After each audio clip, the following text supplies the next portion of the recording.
Hello adventurers, and welcome back to my channel. Today we are here in Kingman, Arizona, where I am super excited to share with you a few different things on a couple of different episodes. You're gonna love this. It's gonna be so much fun. Kingman has this cool history, and amongst that you can see some of that playing out on this really cool mural that is behind me. But today I'm going to show you a couple of the really neat stops that you can go to while here in Kingman.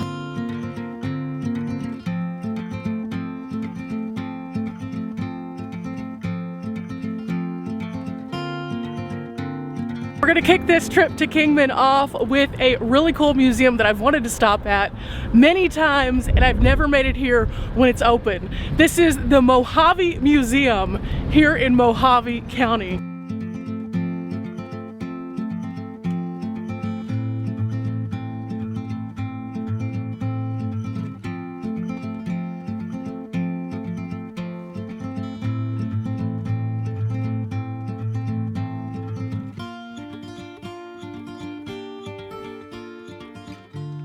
Okay guys, we are inside, and I wanted to start off by telling you about the admission. It is $4 to come in. However, the pass, as long as you hang on to it, actually gets you access to a couple of other places here in Kingman also, which is super awesome.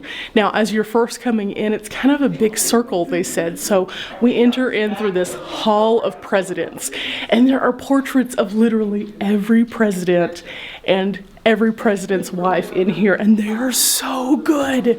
Like, they are so good. In addition to the portraits, you will find this little book here that goes through each and every president and shows their home place, and then also has a few facts about them. I love this because the details here are so vast. You can find out where they were inaugurated, how much that it costs, where they were originally born, how long that they were president, and the years, and then a few fun facts also. But these are just beautiful, beautiful.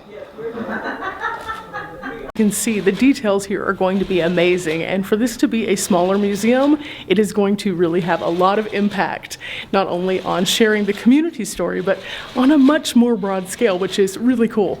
Inside this room, we're going to find some of the more recent presidents and first ladies, so let's go.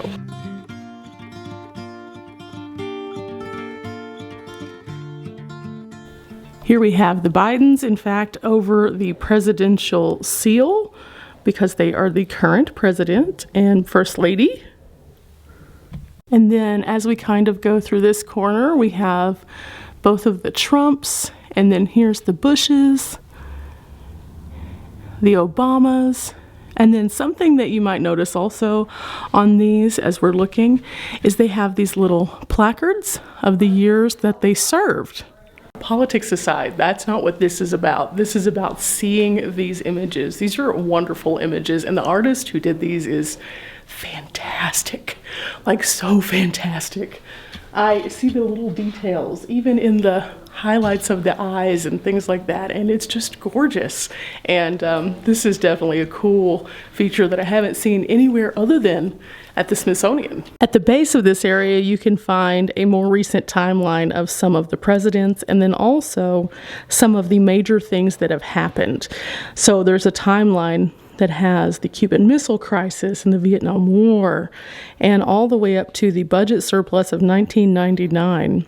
In addition, below that, you'll find some of the different things that have happened here in Arizona during that same time frame, such as in 2008, the Super Bowl was played in what is now the Glendale Stadium.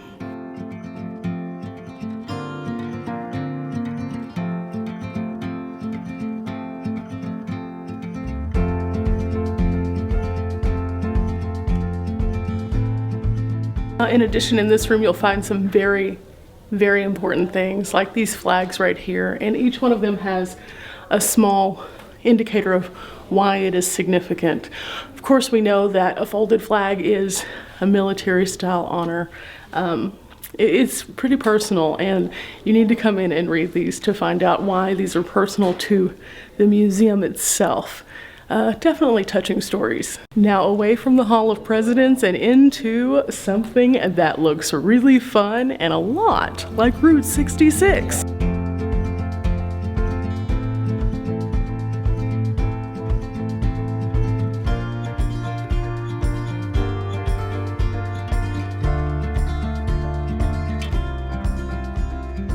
At one point in time, this thing had some ditties on it, to say the least.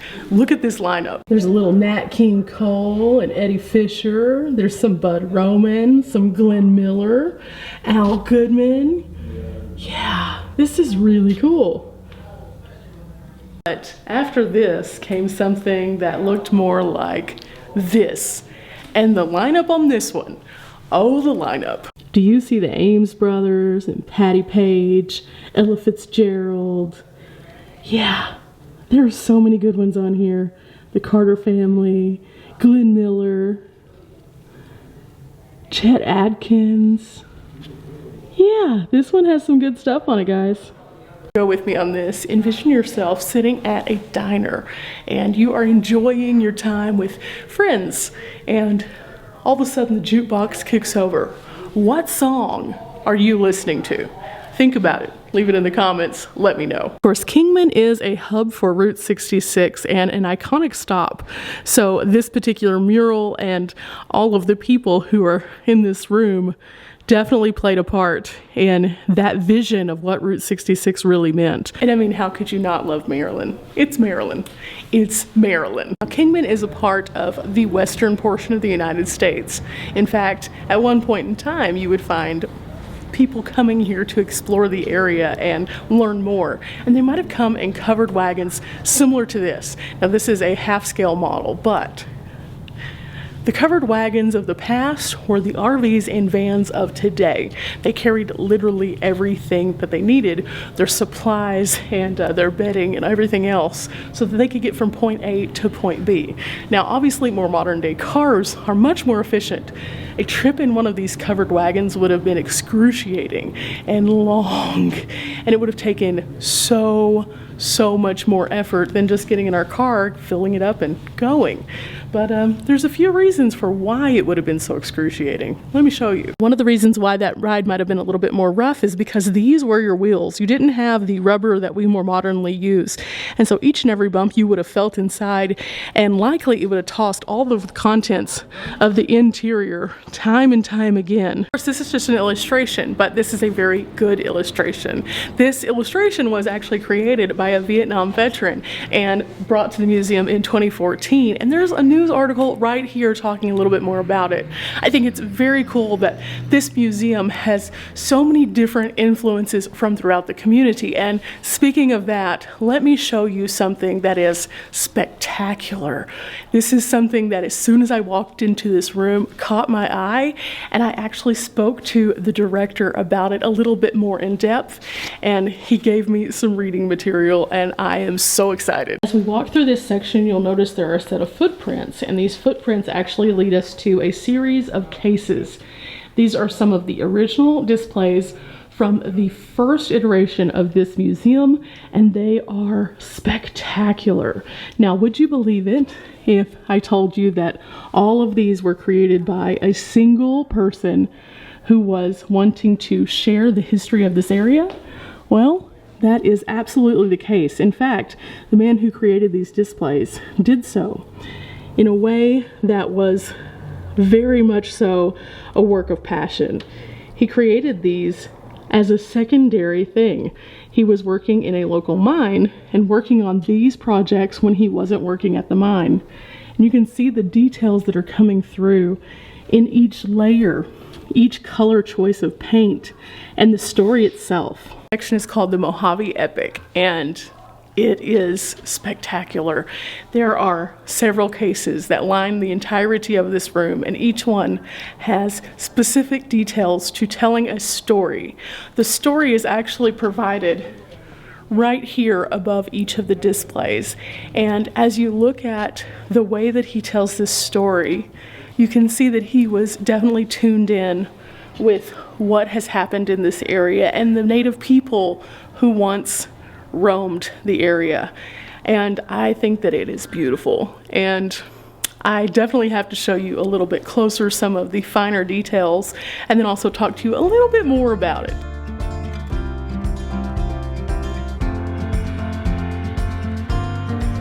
In the middle of this one, it says something that I just love. It says, "Visions beyond ourselves have drawn us on to explore, understand, and transcend the frontiers of our beings."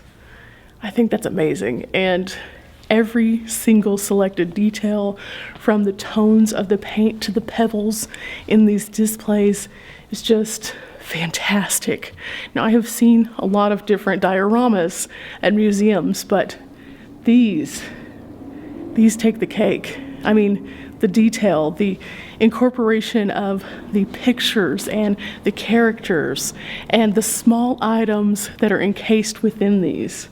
It's just amazing. Like this is from 1858, John Udell. And beside it you see painting.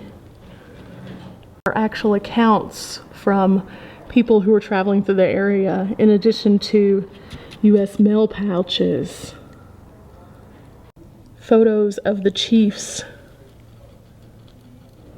along with a quote, "I want you to tell your people to behave, not to go into trouble with white people, but to be good friends." You can find things from the railroad as it moved in, or the mine. Illustration of what it would have been like to be in that mine. Some of the items that would have been used, some of the items that were left behind. Some of the earliest people to settle in this area came as a result of mining. And here we see a little bit more of what that would have looked like.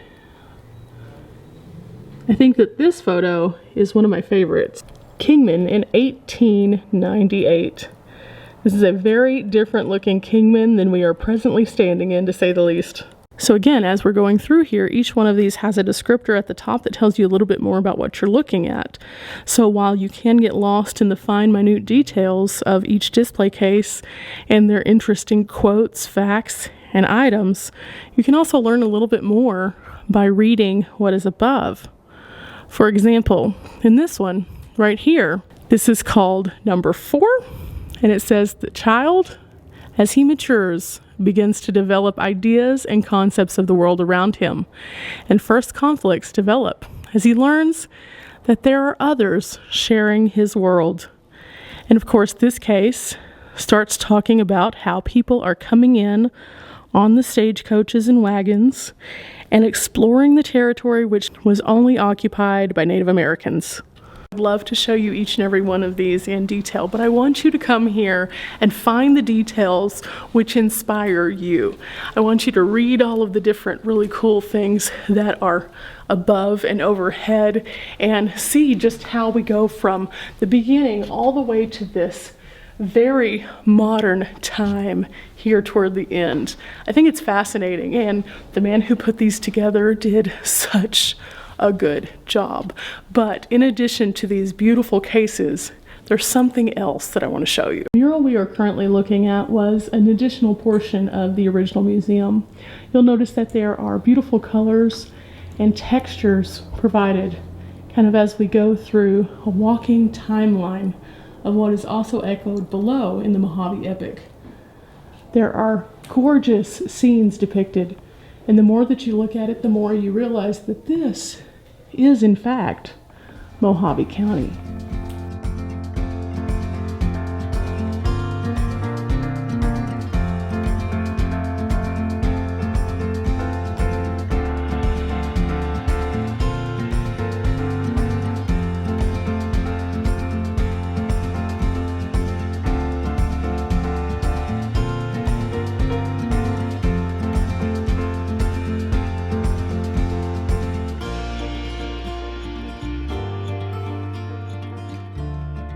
As we continue to progress through the museum, there are Native American influences throughout, including some beautiful trade pottery and some woven baskets, and this room that we are just entering into right here, where we can learn a lot more about the people who call this area home. Even today, with the native cultures that surround the Kingman area, it's fascinating to see just the different things, some of which I haven't seen before. Let me show you a few of them. This right here is one of the most interesting interpretations of exactly what the weaving process looks like. This is so cool. And I have never seen anything like this when it comes to native blankets and the explanation of the coloration. This is definitely something that is worth seeing, and it's only one small case. A display about paint and tattoo within the Mojave tattooing and painting. It shows how native cultures would use these and still do use certain designs like this chin design right here and what it means and how it is symbolic.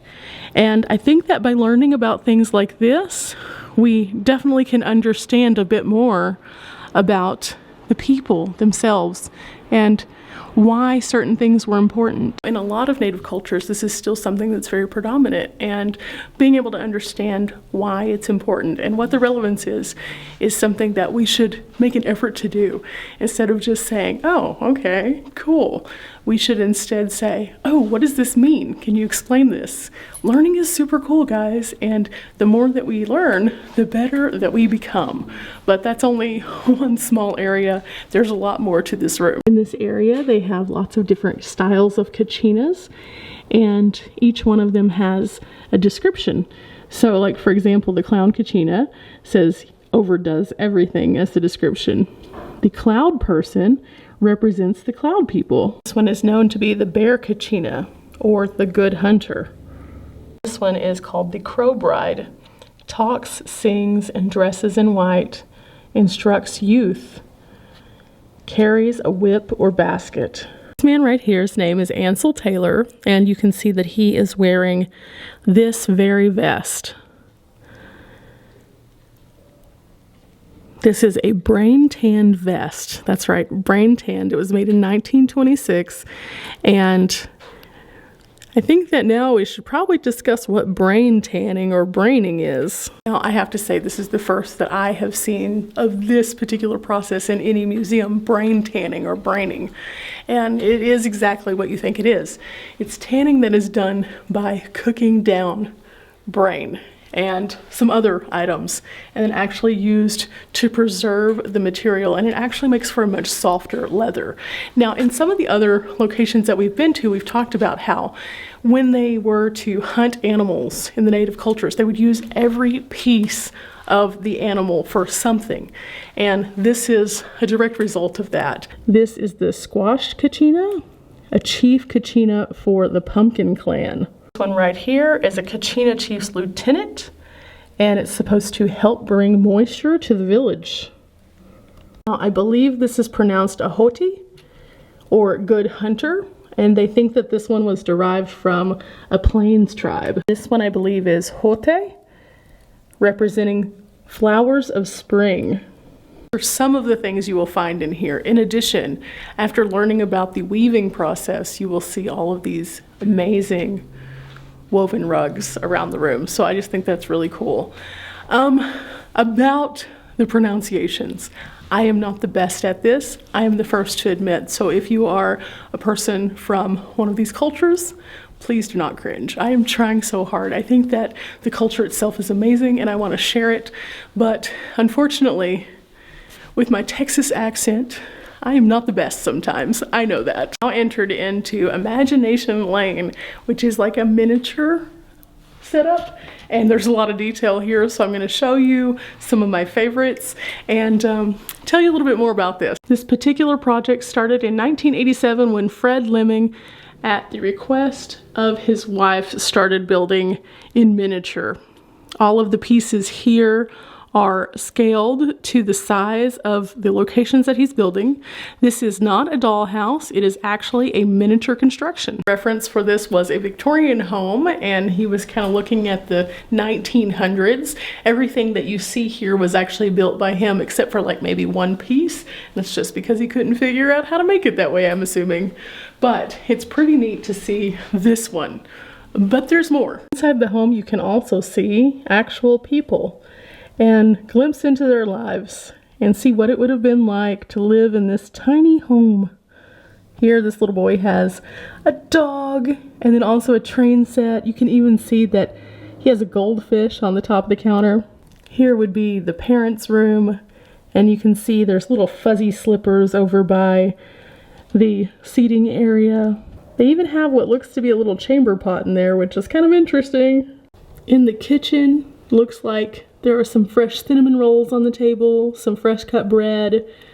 There is a fully stocked cabinet.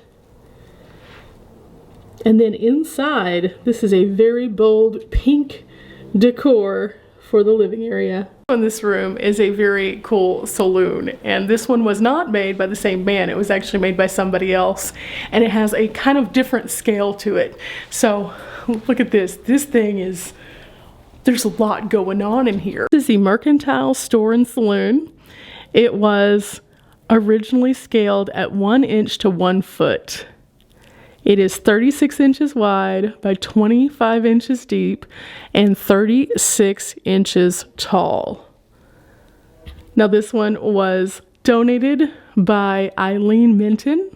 Her sister Anne Hongslow had actually put it together. And as you kind of comb through the details of this one, there are so many things going on, but I see something that is really awesome. Check this out. Do you see it? Do you see it? Looky there. There's a bunny. Time to go ranching. As we move into the room, we find out a little bit of a timeline for ranching in this area. It says here that although there was some ranching in the Arizona Strip of Mohave County in the 1860s, the lower part did not start up until the 1870s. Facts and timeline pieces that are important is in 1934 there was an end put to free range grazing, which meant that then there had to be a little bit of a shift in how people were ranching at the time. A lot of things changed after that, but as we kind of move through here, we'll see a few of those things. And right here, I'm already loving this. This is a video screen that has actual video of different photos from the area. And it looks like they're all labeled with the family names too. So that's cool. We have a map of Mohave County, and on here you'll see all of these different names. Well, these were different ranchers in the area. So for example, X1 Cattle Co. was right over here, and they had a nice little waterway it looks like that they were working with.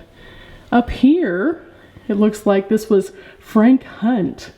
And then as we get up even further, we have like Woodbury and Atkin, all different people scattered throughout the entirety of this space. With any ranch, of course, you have to have brands. So this particular section talks a little bit more about brands and how they were selected. And for those of you who aren't as familiar with this particular side of history, branding your cattle differentiates them from your neighbor's cattle, which means they can't come over in the middle of the night and take something that's not theirs. But more importantly, somebody can't be a cattle rustler and take your cows and try to sell them so that they can make profit off of something that's not theirs. We are in a more desert area. Water is very much so a thing that has to be discussed pretty frequently. And bringing windmills to this area became a big thing for being able to not only store water, but pump water from the ground and be able to take it to places that you needed it. Not everybody was as lucky as some of those ranchers who had an immediate waterway. Of course, they also started digging wells at that time and finding other ways to do irrigation and things like that in this particular area. So I think that that's just all kind of things that started to be spawned on more so by ranching come to the area, because they had that need for being able to facilitate that for the cows and also for the people. So yeah, that became one thing that was introduced more so with ranching. First, if you have cows, you have to take them to the market, and this whole section tells you a little bit more about the different ways that you might do that, and also how that they are accounted for in that process. Now, if you're not familiar with the whole cattle thing, it's okay. It's not something that commonly everyone would have knowledge about, but this gives you a pretty easy explanation as to how that works. Everything was all work and no play, and in fact the rodeos started getting introduced to this area.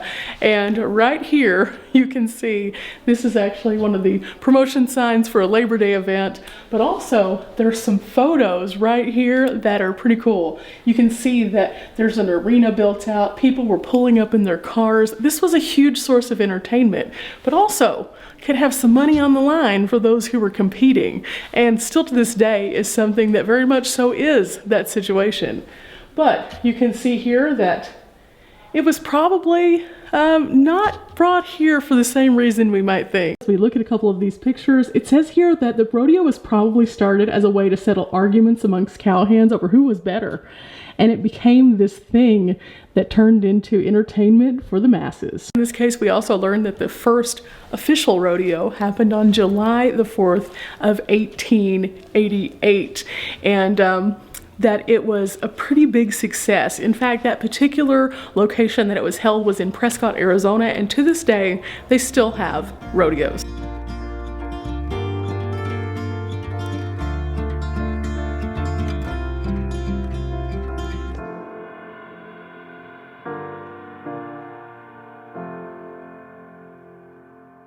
I just talked about how free range couldn't happen anymore for cattle grazing, and so that was whenever barbed wire really made its way onto the scene.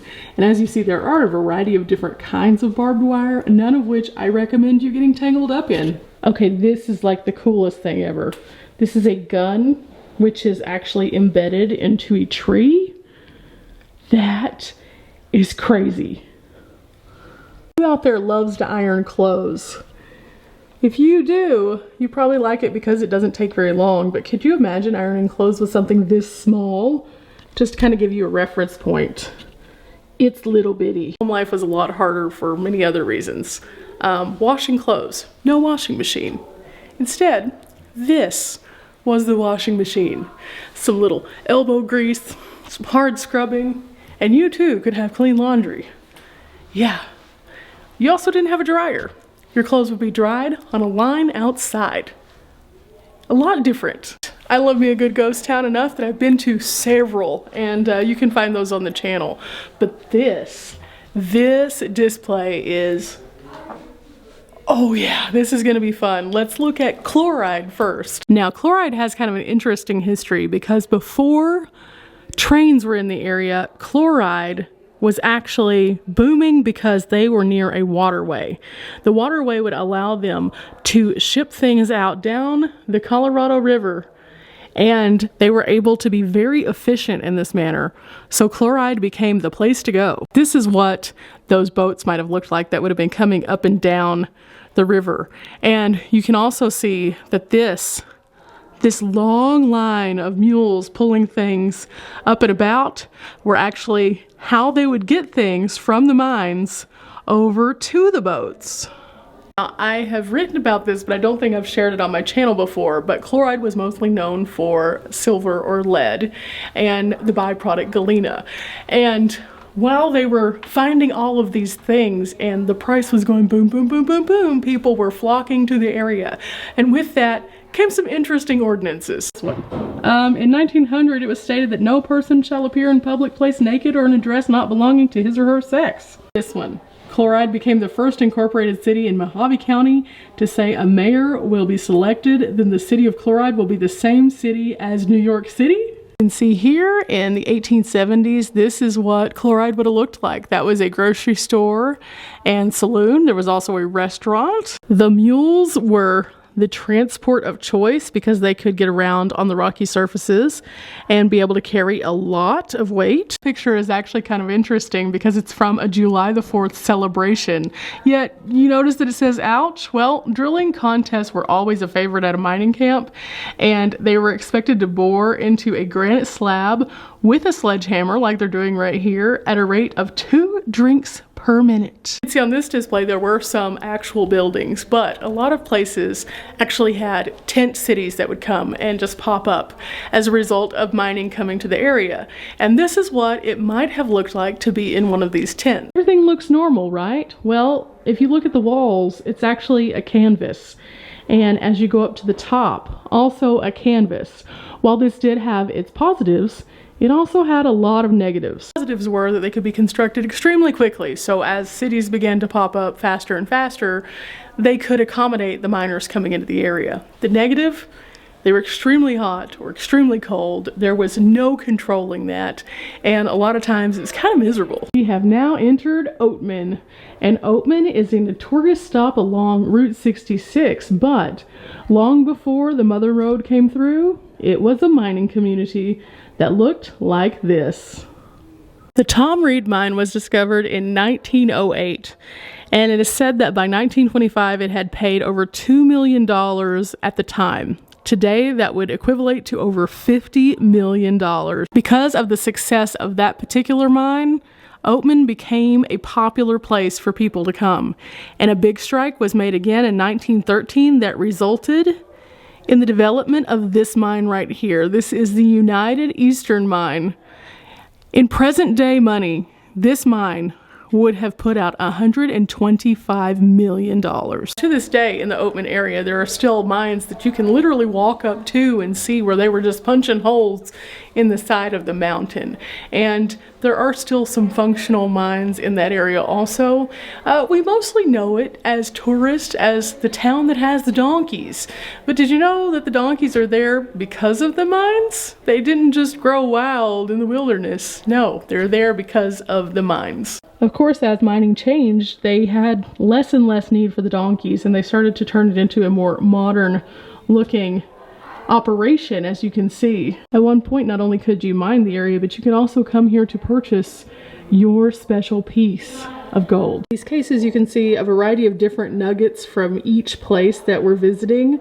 I definitely encourage you to check out each case in each display because each one is a little different. If you haven't seen my Mining Hall of Fame video from Leadville, Colorado, you need to watch that one also and then come into this section because there are some pieces of this that are very reminiscent of that display there. In fact, they have a Molly B. Denham, it's happening, guys, display also right here. So let's move into the next section. Ooh, again, kind of leaning back toward that Mining Hall of Fame. Look at these beautiful pieces of turquoise right here. They're gorgeous. Very, very pretty. And also they have some fossils in here as well, which are really neat. Also in this section that there is a really big Duval sign, and it talks about how the Duval company actually came in and started looking into the copper aspect of this area. And here in these cases you can see some of the things that actually have been created as a result of copper. This is what copper oxide ore looks like, but look at what they can turn it into. All of these different kinds of things. It said that the first shipment to come out of the Duval group right here actually happened with 225 tons that were pulled from the mine, and that was in 1964, so much more recent than some of the ghost towns that we've been looking at. But still, we're not finished yet. There's a lot of museum to go, and we're going in this room next. Of course, you can't have a good history museum without showing a few of the bells and whistles of the medical profession in the area. And this shows a dental manufacturing company from Philadelphia had created these particular items.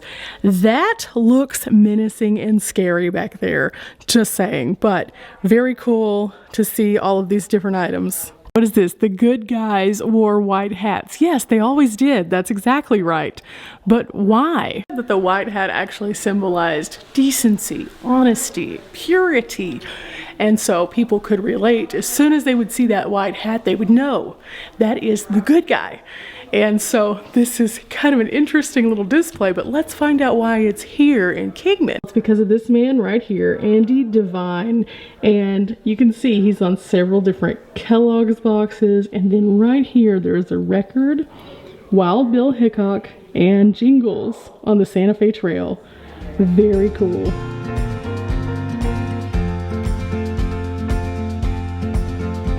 In fact, here they actually have his movie chair, and it's very cool because it has a leather back that has actually been printed with his name, and oh wow, that's just cool. This entire section right here is about Mr. Andy Devine, and it's just really fascinating to see this character because he was before my time. So learning a little bit more about him is just really awesome. And being able to see around all of the different photos, let me just show you. He's actually honored with the Buffalo Bill Cody Award in 1969. We have this Oil Can Henry trophy for the Soapbox Derby in 1953. Photo of a very young Andy. He was born in Flagstaff on October 7th, 1905. And as you can see here, there's several different photos, in this case specifically, from him growing up. That is just really neat. Did you know there's actually an Andy Award? Yep. They even have his parade saddle here, and this parade saddle was used several times, but there are 2 plaques down here from the Parade of Roses, from the Tournament of Roses. So this is just really neat, and I am a huge movie buff. I love watching movies, and I love watching different kinds of actors and actresses, and I really dive in and think stuff like this is just really cool. But inside this room, we could actually check out some of the things that Andy was actually in and familiarize ourselves a little bit more. A nice movie theater section here, and as we turn, there it is. There's some of the productions that he has been in, but above it, wow, that is cool. Is an 1850 stagecoach that is a third of the size of scale, and it actually is carved. What? This place just has so many surprises around like every corner, so I'm definitely glad we came today. As we leave the theater, here's Andy Devine again in Island in the Sky. There's also a Hall of Fame for Music and Entertainment plaque. Some other really nice items in here also.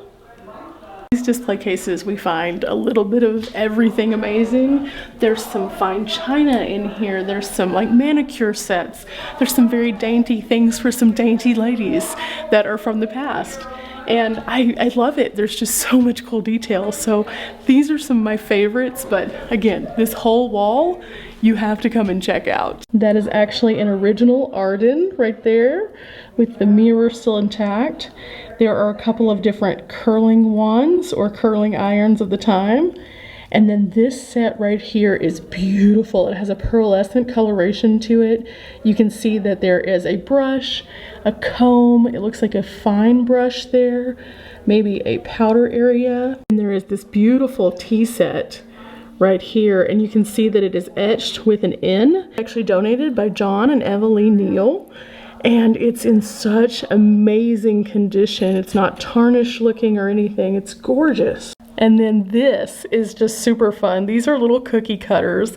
And over here, there is an actual cookbook with quite the interesting photo from the time there. Like I said, lots of little bitty details in each one of these cases. But now we're out into a more vast and expansive room. And what is this? This is actually a massive pipe organ, and this pipe organ was donated to the local Methodist church in 1926 by J. Watt Thompson. He was a local rancher, and the total price of the organ at that time was $3,650, and this is how it would be played right here with this organ. And stayed in the actual church until the late 1960s, at which time it was taken out and put into storage. After it was kind of forgotten about a little bit, in the early 70s, they found it again and decided to donate it to the museum here. And it's just a beautiful, huge piece of history from this community. So I'm really happy that it's here. Do you see this? This is Joe DiMaggio and Joe Flash Gordon. Joe Flash Gordon actually spent a part of his youth growing up here in Mohave County. In fact, he grew up in Oatman and went on to play for the Yankees. Wow, that's huge. He played second base and at one point in time was actually named an MVP of the entire MLB. So that's pretty cool, and to know that it has local ties. But he's not the only one who's featured in this case. There's actually several outstanding athletes from this area that are really unique. On the top there, right in this area, you can see George Boots Grantham, which actually played for the Cubs. And then over here, you'll find some fun things from the Kingman High School, and you'll see George Grantham is actually featured right there in that as well. And then kind of as we move down, this is Esther Jean Rica, and she moved to the Kingman area and was playing here when she was in her teens. She went on to play for the Gold Diggers women's softball team and the PBSW Ramblers softball team. She ended up going after that and taught elementary school back here in the Kingman area. We have Trevor Moat. He was born in 1979 in Kingman, and he played for the Kingman High School, but went on to play for Baylor University in Texas, and then went on to play with the Twins. Talented people, but there's actually more in this case. I just wanted to touch on a few, and there's a whole other case, so come check this out also. Now, this big display in front of me has something very scary that I'm kind of a little bit hesitant to go near, but I'm going to take you guys because that's what I do. This display has many of the different animals that you would find in this area, and in the back I think you can see why I don't like it. Yeah, there's a little sneaky snake back there, but some of the other animals here are quite fascinating, and it's nice to be able to get a visual of their size so you know kind of what to expect if you see them in the wild. And there is a beautiful case of some of the wild birds that are from this area, and some of these I've actually seen along this adventure. And then what is this? How did you sneak into there, sir? You aren't a bird. If you've come along for my other adventures, I tell you to always read the signs because they tell you what to expect. Well, coming to a museum like this, you can physically see what you can expect. And I think that that's really nice because you can kind of get a visual of what's going on, what's crawling around, and what goes bump in the night, and see kind of how you would fare should it come down to it. For example, this guy right here. I'm not messing with him. No. One headbutt, I'm donezo. Donezo.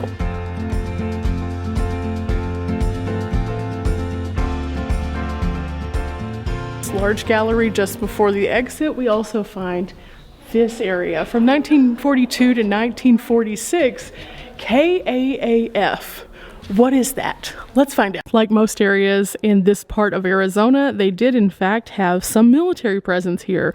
This was the Kingman Army Airfield, and you can see what that might have looked like with the overall layout of the barracks and the motorcade parks and everything like that, but also some pictures along the way here that are pretty awesome.